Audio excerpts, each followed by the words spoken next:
നദീതടത്തിൽ തന്നെ എത്ര ക്ഷേത്രങ്ങളായിരുന്നു. ഇത് പുതുക്കുളങ്ങര ദേവീക്ഷേത്രം. ഈ മുൻകാലത്ത് ഈ ക്ഷേത്രത്തിൽ നിന്ന് ഉത്സവത്തിന് എഴുന്നള്ളിച്ച് ഈ ആറ്റിൽ വരെ പോകുമായിരുന്നു. ആ ആറ്റിൽ മണൽപ്പരപ്പാണ് അന്ന് വേനൽക്കാലമായതും അവിടെ വെച്ച് വേലകളിയുമൊക്കെ നടത്താറുണ്ടായിരുന്നു. ഇപ്പോൾ ആറ്റിലോട്ട് ഇറങ്ങാൻ നിർവാഹമില്ല. അത് മുമ്പ് വെള്ളമുണ്ടായിരുന്നു. അവിടെ കുളിക്കത്തൊക്കെ വണ്ണം ക്ഷേത്രത്തോടനുബന്ധിച്ചൊരു കുളപ്പുര ഉണ്ടായിരുന്നു.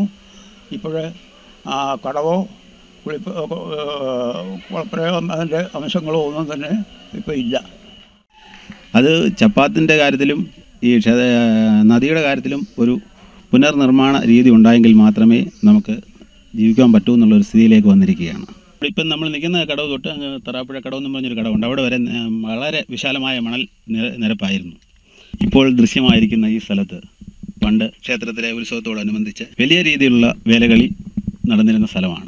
വിഖ്യാതമായ പുതുക്കുളങ്ങര പടയണിയും വേലകളിയും ആറാട്ടുത്സവവും നടന്നത് ഇവിടെയായിരുന്നു. ഒരു സംസ്കൃതിയുടെ കൊടും തകർച്ചയുടെ അവശേഷിപ്പ്. ഈ ക്ഷേത്രക്കടവ് തന്നെയാണ് പമ്പയുടെ കൈവഴിയായ മരിച്ചു കിടക്കുന്ന വരട്ടാറിന്റെ ഉത്ഭവസ്ഥാനം. തൈമറവുങ്കര, കുറ്റൂർ, തലയാർ, തിരുവൻവണ്ടൂർ വഴി ആലപ്പുഴ ജില്ലയിലെ ഇരുമല്ലക്കരയിൽ മണിമലയാറ്റിൽ ചേരുന്ന വരട്ടാറിന് 12 കിലോമീറ്റർ നീളമുണ്ട്.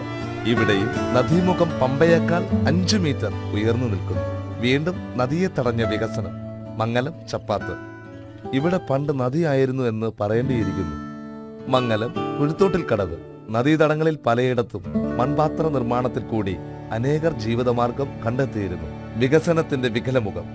നദി ചിറകെട്ടി റോഡാക്കിയ തൈമറവുങ്കര, ചപ്പാത്ത്. മൃതപ്രായമായ നദിക്ക് ദാഹജലം ഇറ്റിക്കാൻ ഇവിടെയും PIP കനാൽ ജലം വരട്ടാറ്റിൽ ഇറക്കുന്നു. ഈ തൂമ്പി കൂടി വെള്ളം വിഴിഞ്ഞിട്ട് ആറ്റിലോട്ട് വിടും. അപ്പോൾ പട്ടി എത്താലും പൂച്ച എത്താലും കോഴി എത്താലും ഈ തൂമ്പി കൂടി ഇങ്ങോട്ട് വന്ന് ഇവിടെ ഭയങ്കര വാടക ദൂരി പോകാൻ ബുദ്ധിമുട്ടാണ്. നേരത്തെ ഇവിടെ കടത്തായിരുന്നു, ചപ്പാത്തില്ലായിരുന്നു. അപ്പം ഗംഗാരംഗോത്തായിരുന്നു ഇവിടുത്തെ കടത്തുകാരൻ. ഞങ്ങളൊക്കെ ആ കടത്ത് വള്ളത്തെ കയറിയാ സ്കൂളിൽ പോയിക്കൊണ്ടിരുന്നത്. എൻ്റെ പേര് മാളങ്കടത്തായിരുന്നു. നദിക്ക് കുറുകെ മരണച്ചിറ കെട്ടാൻ പഞ്ചായത്തുകൾ മത്സരിച്ചു. തൃക്കയിൽ, ചപ്പാത്ത്. നദിയുടെ ജഡത്തിന് കാവലിനെന്ന വണ്ണം കുറ്റൂർ, വരട്ടാർ പാലം. എങ്ങും കയ്യേറ്റത്തിന്റെ ദുര. പഴമയുടെ പെരുമയുമായി തലയാർ വഞ്ചിമൂട്ടിൽ ക്ഷേത്രക്കടവ്. ആൾപ്പിണ്ടിയും നടന്നിരുന്നത് ഈ വിശാലമായ മണൽപ്പരപ്പിലായിരുന്നു. വിഷുനാളിലെ സായാന്തനത്തിലെ വേലകളി ആ മണൽപ്പരപ്പിൽ നടന്നിരുന്നത് വളരെ നയനാഭിരാമമായ ഒരു കാഴ്ചയായിരുന്നു. ഇന്നത് മാറിയിരിക്കുന്നു. അവിടെ മണൽപ്പരപ്പുമില്ല. അതുകൊണ്ട് ഇപ്പോൾ ആ വേലകളി അവിടെ റോഡിലേക്ക് മാറ്റി, അല്ലെങ്കിൽ ആ അമ്പലപ്പറമ്പിലേക്ക് മാറ്റേണ്ട. ആത്മാവിൽ തിരികൊളുത്തിയ ആൾപ്പിണ്ടി. ക്ഷേത്ര ഉത്സവങ്ങളോടനുബന്ധിച്ച് നദീതടങ്ങളിൽ അരങ്ങേറിയ കലകൾ സാംസ്കാരിക വളർച്ചയ്ക്ക് ഏറെ സഹായകരമായിരുന്നു. ഈ വരട്ടാറിൻ്റെ തീരത്ത് താമസിക്കുന്ന ഒരു വ്യക്തിയാണ് ഞാൻ. തലയാർ എന്ന് പറഞ്ഞ സ്ഥലത്ത്, കുറ്റൂർ പഞ്ചായത്തിലെ തലയാർ എന്ന് പറഞ്ഞ സ്ഥലത്ത് എൻ്റെ ചെറുപ്പത്തിൽ ഈ വരട്ടാർ എന്ന് പറഞ്ഞ സ്ഥലത്ത് ഈ വരട്ടാറ്റിൽ കൂടെ കൊച്ചിയിൽ നിന്നും ആലപ്പുഴ നിന്നും ചരക്കുമായി റാന്നി, കോഴഞ്ചേരി മുതലായ സ്ഥലങ്ങളിൽ പോകുന്ന പല വള്ളങ്ങളും ഇതുവഴി കടന്നു വന്നിട്ടുള്ളത് ഞാൻ കണ്ടിട്ടുണ്ട്.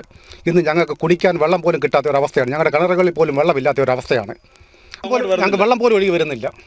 വെള്ളം കാണാറില്ല. ഞങ്ങൾ കണ്ടിട്ട് വർഷങ്ങളോളമായി. ഇത് തിരുവൻവണ്ടൂർ നന്നാട് തെക്കുമുറി പാലം. ഇതാണ് വരട്ടാറിൻ്റെ അവസാന ഭാഗമെന്നാണ് ഞങ്ങളൊക്കെ വിശ്വസിക്കുന്നത്.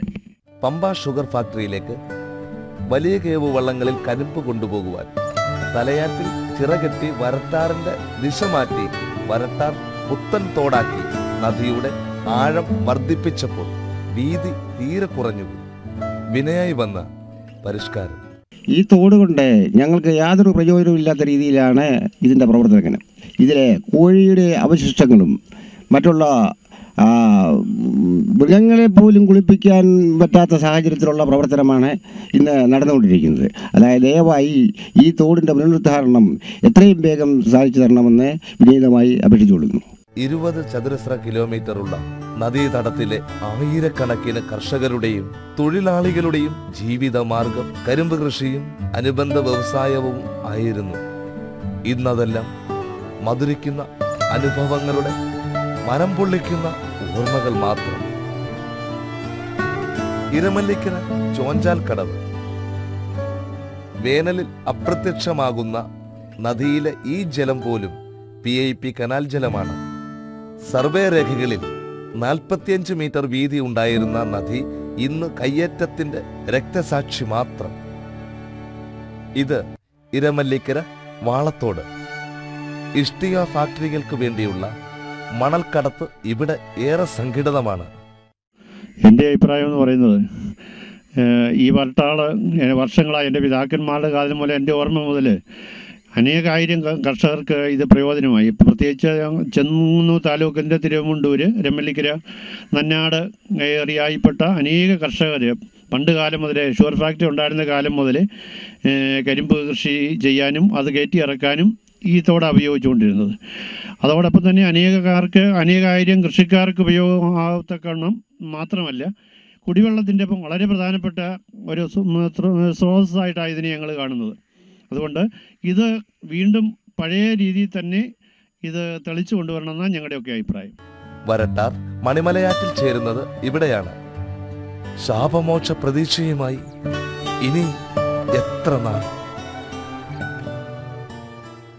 വരട്ടാറിൻ്റെ ആത്മാവ് തേടിയുള്ള ഞങ്ങളുടെ യാത്ര ഇവിടെ അവസാനിക്കുകയാണ്. ആയിരങ്ങളുടെ ഉൾത്തേങ്ങൽ ഏറ്റുവാങ്ങി മനസ്സിനെ അസ്വസ്ഥമാക്കിയുള്ള ഈ കണ്ടെത്തൽ വരും തലമുറയ്ക്ക് ആവശ്യമാണെന്നുള്ള തിരിച്ചറിവ് ഞങ്ങൾക്ക് നൽകുന്നു. ഈ വാളത്തോട്ടിലാണ് വരട്ടാർ അതിൻ്റെ 15 കിലോമീറ്റർ പിന്നിട്ട് മണിമലയാറ്റിൽ വന്നു ചേരുന്നത്. മധ്യ തിരുവിതാംകൂറിന്റെ പച്ചപ്പും സമൃദ്ധിയും കുളിർമയും നിലനിർത്തിയിരുന്നത് ഈ നദിയുടെ സാന്നിധ്യമായിരുന്നു. ഇന്നതെല്ലാം ഓർമ്മകൾ മാത്രം. വേദനിപ്പിക്കുന്ന ഓർമ്മ. വരട്ടാർ മരിച്ചു. മനുഷ്യന്റെ കൊടും ക്രൂരതയ്ക്ക് മുന്നിൽ വരട്ടാർ മരിച്ചു. സംസ്ഥാനങ്ങൾ തമ്മിൽ പോർമുറുകുന്നത് നദീജലത്തിനു വേണ്ടിയാണ്. ജലം ജലം ജലം ഏറ്റവും അമൂല്യമാണ്. 1 ഹെക്ടർ കാടിന് 30,000 ലിറ്റർ ജലം അകീരണം ചെയ്യാം. 1 ഹെക്ടർ വയലിൽ 5 ലക്ഷം ലിറ്റർ വെള്ളം കെട്ടുനിർത്താം. പുഴയുടെ അടിത്തട്ടിൽ 10-15 അടി കനത്തിൽ മണൽ ശേഖരമുണ്ട്. ആ മണൽത്തട്ടിന്റെ ഉള്ളറകളിൽ കോടിക്കണക്കിന് ലിറ്റർ ജലം ശേഖരിക്കപ്പെടുന്നു. കാടും പുഴയും തണ്ണീർ തടങ്ങളും കാവും കുളവും കണ്ടൽ കാടുകളും നമുക്ക് സംരക്ഷിക്കാം. ഇല്ലെങ്കിൽ നമ്മുടെ നാട് നശിക്കും. ഞാൻ ഈ നാട്ടിലാണ് ജനിച്ചത്. ഈ നദിക്കരയെ കുളിച്ചും കളിച്ചും നടന്നതാണ്. ഇപ്പം ഓരോരുത്തർ കൈ അടക്കി ഇങ്ങനെ കൃഷികളൊക്കെ ചെയ്തുകൊണ്ട് ഞങ്ങൾക്ക് കുളിക്കാനും സൗകര്യമില്ല, കളിക്കാനും സൗകര്യമില്ല. അതുകൊണ്ട് ഈ വരട്ടാറായിട്ട് തന്നെ വരണമെന്നാണ് ഞങ്ങളുടെ ആഗ്രഹം. പുണ്യനദിയായ പമ്പാ നദിയുടെ തീരത്ത് സ്ഥിതി ചെയ്യുന്ന 2 സ്ഥലങ്ങളാണ് എടനാടും മംഗലവും. പിതാക്കന്മാരാൽ അനുഗ്രഹീതമായ ഈ പ്രദേശം എടനാടിനെ പൊന്നെടനാടെന്നും മംഗലത്തെ മാണിക്യമംഗലമെന്നുമാണ് പിതാക്കന്മാർ അറിയപ്പെട്ടിരുന്നത്. എന്നാൽ ഇന്നത് വരണ്ട പ്രദേശങ്ങളായി മാറിയിരിക്കുകയാണ്. കാരണം പമ്പാ നദി അതിൻ്റെ ഗതി മാറി ഒഴുകി വരട്ടാറ്റിൽ മണ്ണ് വാരുന്നത് മൂലം വെള്ളം നഷ്ടപ്പെട്ടുകൊണ്ടിരിക്കുകയാണ്. ഇന്ന് ഈ 2 പ്രദേശങ്ങളിലുള്ള ആളുകൾക്ക് ഒരു തുള്ളി വെള്ളം കുടിക്കാനില്ലാത്ത സാഹചര്യമാണ് ഉണ്ടായിക്കൊണ്ടിരിക്കുന്നത്. അതിന് കാരണവും നമ്മൾ തന്നെയാണ് സൃഷ്ടിക്കുന്നത്. ഇതിൽ നിന്ന് മുക്തി നേടേണ്ടത് നമ്മുടെ ഓരോരുത്തരുടെയും ആവശ്യമാണ്, അത്യാവശ്യമാണ്. അതിന് നമ്മൾ എല്ലാവരും ഒറ്റക്കെട്ടായി നിന്ന് ഒരു മനസ്സോടെ പ്രവർത്തിച്ച് ഈ ദുരിതത്തിൽ നിന്നും നമ്മുടെ നാടിനെ കരകയറ്റത് അത്യന്താപേക്ഷിതമാണ്. എല്ലാവരും അതിനുവേണ്ടി പ്രയത്നിക്കുകയും സഹകരിക്കുകയും ചെയ്യണമെന്ന് പറഞ്ഞുകൊള്ളു. ഇത്ര വിസ്തൃതമായ നദീതടത്തിൽ ഇത്ര വിപുലമായ സർവേ നടത്താൻ കഴിയുമെന്ന് ഞങ്ങൾ ഒരിക്കലും കരുതിയിരുന്നതല്ല. സർവേയിൽ നിന്ന് ഞങ്ങൾക്ക് കിട്ടിയ വെളിപ്പെടുത്തുകൾ ഞെട്ടിപ്പിക്കുന്നതാണ്. പല കിണറിലാണ് വെള്ളം തീരെയില്ല. ഉള്ള കിണറിലാണെങ്കിൽ തന്നെ രുചി വ്യത്യാസവും നിറവ്യത്യാസവും അനുഭവപ്പെടുന്നു. ഇതിനെതിരെ വളരെ ശക്തമായിട്ട് ഞങ്ങളുടെ കുട്ടികളും ഞങ്ങളും അണിനിരക്കുകയാണ്. വരട്ടാറ്റിലും അതിന്റെ കൈത്തോടുകളിലുമായി 35 കിലോമീറ്റർ നദിയിൽ മിക്കയിടത്തും വിഷജലം കെട്ടിക്കിടക്കുന്ന ദുരവസ്ഥ തദ്ദേശവാസികളുടെ ഉറക്കം കെടുത്തുന്നു. വരും വർഷങ്ങളിലെ നമ്മുടെ പ്രധാന ആരോഗ്യ പ്രശ്നം എയ്ഡ്സോ ക്യാൻസറോ ആയിരിക്കില്ല, മറിച്ച് വിഷലിപ്തമായ പുഴയും പരിസ്ഥിതിയുമായിരിക്കും. ഗാർഹിക മാലിന്യങ്ങൾ അഥവാ വീട്ടിലുണ്ടാകുന്ന അവശിഷ്ടങ്ങൾ നദിയിൽ നിക്ഷേപിക്കുന്നു. അതുപോലെ തന്നെ ഫാക്ടറികളിലും മറ്റും ഉണ്ടാകുന്ന അവശേഷിപ്പുകൾ മുഴുവൻ ഈ നദിയിലാണ് നിക്ഷേപിക്കുന്നത്. മാത്രമല്ല അവിടെ ബ്രോയിലർ ഫാമുകൾ, അവിടെ ഉണ്ടാകുന്ന അവശേഷിപ്പുകളും ഈ നദിയിൽ നിക്ഷേപിക്കുന്നു. അതുകൊണ്ട് വളരെയധികം ജലരോഗങ്ങളും മറ്റും നാം കേട്ടറിവ് പോലും ഇല്ലാത്ത പല രോഗങ്ങളും ഈ ഒരു നാടിനെ നശിപ്പിക്കുക തന്നെ ചെയ്യും. ഈ സർവേ ഞങ്ങളുടെ ജീവിതത്തിലെ മറക്കാനാവാത്ത അനുഭവമായിരുന്നു. ആയിരക്കണക്കിന് ആൾക്കാരുടെ ജീവിതം കണ്ടറിഞ്ഞപ്പോൾ, നദിയുടെ തകർച്ച കൊണ്ടറിഞ്ഞപ്പോൾ ഞങ്ങൾ ഏറ്റെടുത്ത ഈ സംരംഭം വളരെ അർത്ഥവത്തായതായി തോന്നി. നദിയുടെ ദുരവസ്ഥയും നാടിൻ്റെ തകർച്ചയും കണ്ടറിഞ്ഞപ്പോൾ, അത് മനസ്സിലാക്കിയപ്പോൾ ഞങ്ങൾ എടുത്ത ഈ നദീതട സംരക്ഷണ പ്രതിജ്ഞ ഏറ്റവും അർത്ഥവത്തവും ഫലപ്രദവുമായെന്ന് ഞങ്ങൾക്ക് ബോധ്യമായി. ഇങ്ങനൊരു സംരംഭം ഏറ്റെടുക്കുവാൻ ഞങ്ങൾക്ക് കഴിഞ്ഞതിൽ ഞങ്ങൾ അഭിമാനിക്കുന്നുണ്ട്. നമ്മുടെ സംസ്ഥാനത്ത് പൊതുജനങ്ങളുടെ താല്പര്യങ്ങൾ സംരക്ഷിക്കുന്നതിനാവശ്യമായ ധാരാളം നിയമങ്ങൾ ഇന്ത്യൻ പാർലമെൻറ്റും നിയമസഭകളും പാസ്സാക്കിയിട്ടുണ്ട്. അതിലെ ഏറ്റവും പ്രധാനപ്പെട്ട ഒരു നിയമമാണ് 2001 നദീ സംരക്ഷണ നിയമം. അതോടൊപ്പം തന്നെ നമ്മുടെ ഇന്ത്യൻ പാർലമെൻറ്റിലെ 73-74 ഭരണഘടനാ ഭേദഗതി അനുസരിച്ച് ജലസ്രോതസ്സുകളുടെ സംരക്ഷണവും, അതായത് പഞ്ചായത്തി രാജ് ആക്ട് അനുസരിച്ച് ജലസ്രോതസ്സുകളുടെ സംരക്ഷണവും അവയെ മാലിന്യ വിമുക്തമാക്കുക എന്നുള്ള നടപടികളുടെയും പ്രധാനപ്പെട്ട ചുമതല നമ്മുടെ നാട്ടിലെ തദ്ദേശ സ്വയംഭരണ സ്ഥാപനങ്ങൾക്കാണ്.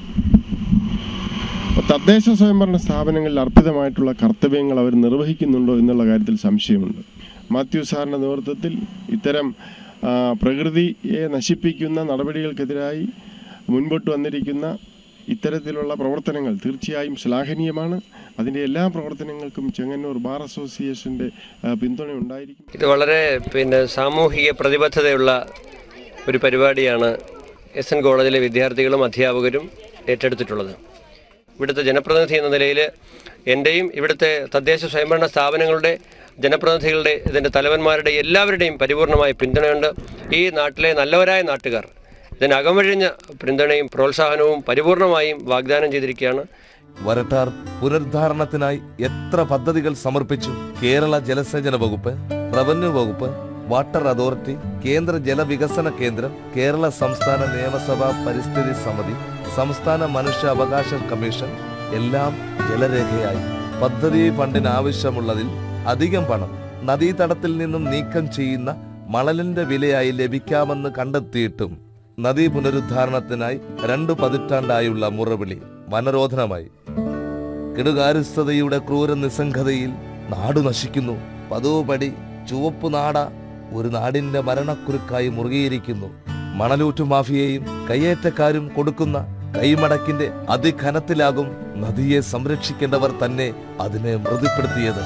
പരാജയ ബോധത്തിന്റെ നോവിൽ നാടിന്റെ നദീ പുനർജീവന സ്വപ്നം തന്നെ വിസ്മൃതിയിലാണ്ടപ്പോഴാണ് സാമൂഹ്യ മനസാക്ഷിയെയും മാധ്യമങ്ങളെയും അധികാരികളെയും ഉണർത്തി ശ്രീനാരായണ കോളേജിന്റെ പമ്പ വരട്ടാർ പുനരുദ്ധാരണ സർവേകൾ, പ്രചരണ ജാഥകൾ, യോഗങ്ങൾ, ചിത്ര പ്രദർശനങ്ങൾ എന്നിവ അരങ്ങേറിയത്. സർവേകളുടെ കണ്ടെത്തലുകൾ റിപ്പോർട്ടാക്കി അവലോകനത്തിനും നിർദ്ദേശങ്ങൾക്കുമായി സാങ്കേതിക വിദഗ്ധരുടെയും ജനപ്രതിനിധികൾ, പരിസ്ഥിതി സാംസ്കാരിക പ്രവർത്തകരുടെയും കൂട്ടായ്മ മധ്യേ അവതരിപ്പിച്ചു. ഇവിടെ ആണെങ്കിൽ സ്ഥിരം ഇഷ്ടം പോലെ ജലസമൃദ്ധമായ പ്രദേശമായതുകൊണ്ട് ആളുകൾക്ക് കുടിനീരിന് ഇങ്ങ് ഓടി നടക്കണ്ടായിരുന്നു.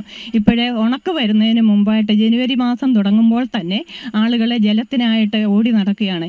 ഈ പരക്കം പാച്ചിൽ കാണുമ്പോൾ നമുക്ക് എന്തെന്നില്ലാത്ത വിഷമം തോന്നുകയാണ്. മരിക്കുന്നതിന് മുമ്പ് തന്നെ ഈ നദി നല്ല രീതിയിലൊന്ന് കാണുന്നതിനായിട്ട് എനിക്ക് കഴിഞ്ഞിരുന്നെങ്കിൽ ഒരു വലിയ ഭാഗ്യമായി ഞാൻ കണ്ടേനെ. പതിനായിരങ്ങളുടെ, അതെ, ഒരു നാടിന്റെ നോവും ദുരിതങ്ങളും നേർക്കാഴ്ചയാക്കി ആശങ്കകളുടെയും പ്രതിഷേധത്തിന്റെയും ബഹിസ്ഫുരണമായി ഇനിയും കെടാത്ത അഭിലാഷങ്ങളുടെ പ്രതീക്ഷകളുടെ രജതരേഖയായി റിപ്പോർട്ട് സമർപ്പിച്ചു. ഇനിയും ഈ വരട്ടാറിനാകവും വീതിയും കൂടുമെങ്കിൽ മനോഹരിയായിടും. ഈ വരട്ടാറിൻ രൂപഭാവങ്ങളെ കണ്ടു നാടിന്റെ ഉള്ളു കുളിർക്കണം. എത്ര ദുരന്തങ്ങൾ വേണം നമ്മുടെ കണ്ണു തുറക്കാൻ? ഇനി എത്ര തിരിച്ചടികൾ ഏൽക്കണം നാം കർമ്മനിരതരാകാൻ? ഇനി പ്രകൃതിക്കും ഭ്രാന്തു പിടിക്കും മുമ്പേ, കാലം കൊലവിളി കൂട്ടും മുമ്പേ നമുക്ക് അണിചേരാം. ചാലുകളിലെല്ലാം ഉണങ്ങിയ മണൽ കത്തി, നേരമിരുണ്ടും വെളുത്തും കടന്നു